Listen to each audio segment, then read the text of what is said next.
lost myself trying to fit into the mold of others.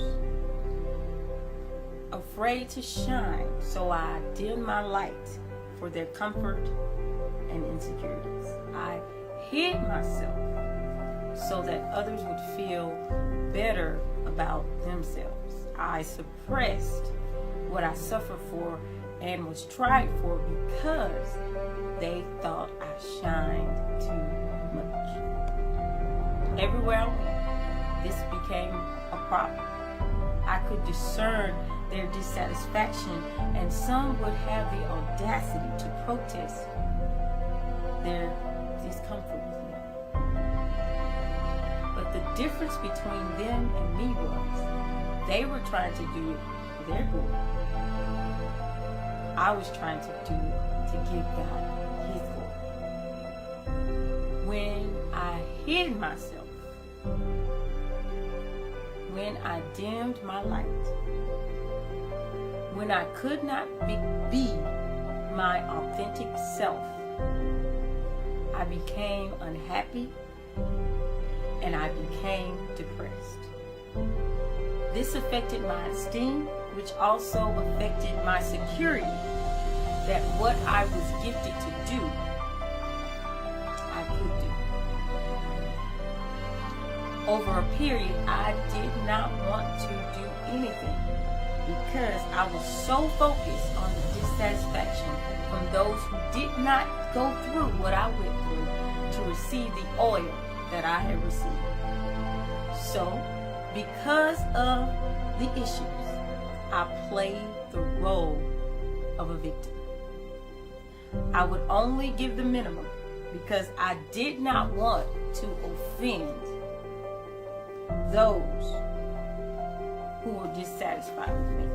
I was tired of being a punching bag and being in competitions I did not even know I had entered. I realized if a person only had one platform to display who they are, they will fight tooth and nail to keep it. They will become possessive, they will become vindictive, and hoarders to that platform. But I decided to hide myself because I did not have to hoard or covet because my platform was bigger than one place.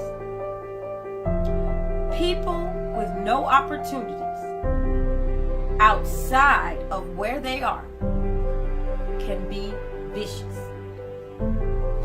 I allowed their vicious character give me a role I was not built to play.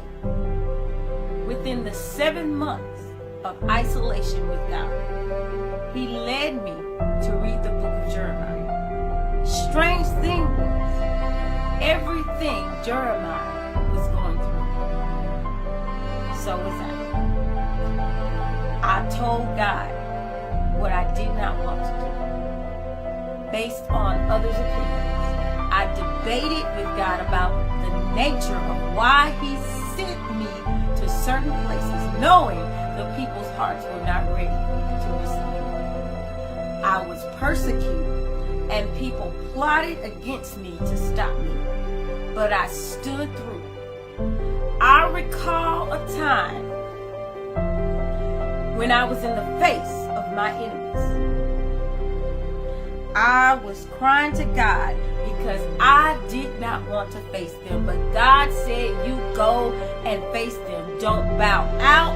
Don't let your guard down. I am with you. Listen, I don't care how much they dislike you or what you have labored to become.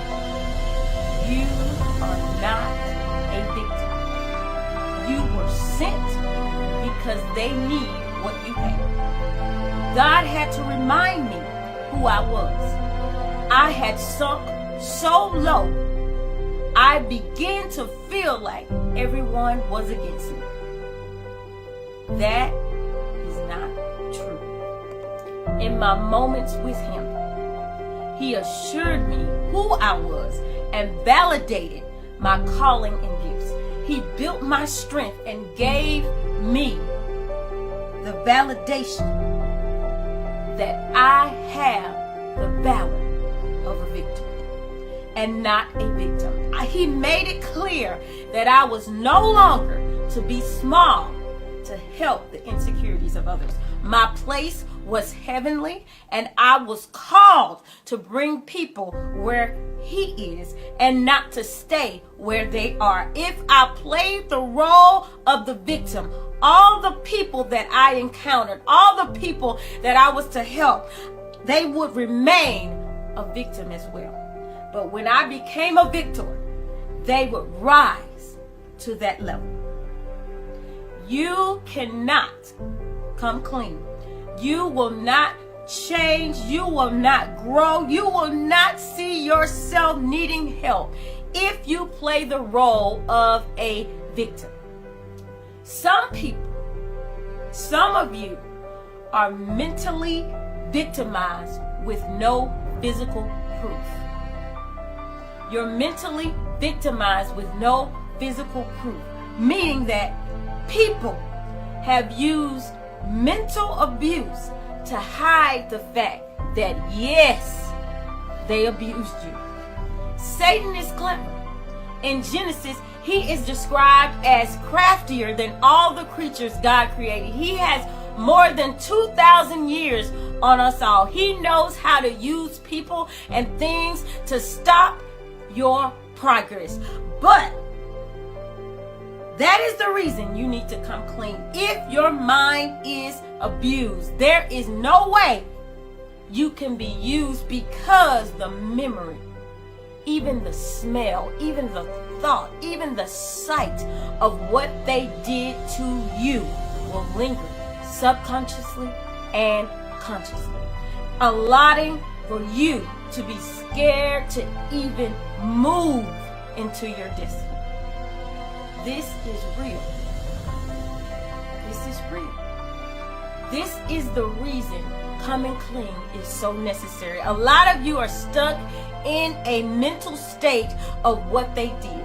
And God is saying it's time to get out of what they did and walk into what I can do. Some of you are so paralyzed by what people said and what they did.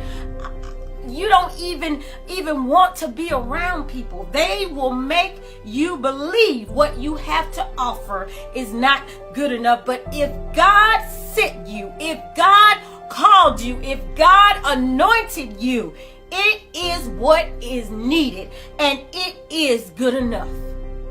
You are not a victim. You are a victor. You are the salt of the earth. You are a city that sitteth on the hill. You are good enough, because greater is He that is in you than he that is in the world. You have all that you need to accomplish your goals, to accomplish your purpose, to accomplish everything that God has called you to do. You don't have to play the role of a victim, but you are a victor, and you have the valor of a victim. Walk in what God has called you to do. Forget about those people. Forget about their dissatisfaction. Forget about what it is that they think you should not be doing. Forget about what they're trying to do to your mind, and walk in what God has already spoken to you. Walk in what God has already called you. He has called you a victor. He has called you great. He has called you a city on a hill. He has called you to be seated in heavenly places. He has called you to allow others to rise up to where you are. You are not a victim. You are a victor, and you walk in the calling, in the anointing, in the favor, in the purpose, in the life of what God has given you. I call you blessed right now. I call you favored. I call you a victor. I call you what God sees in you.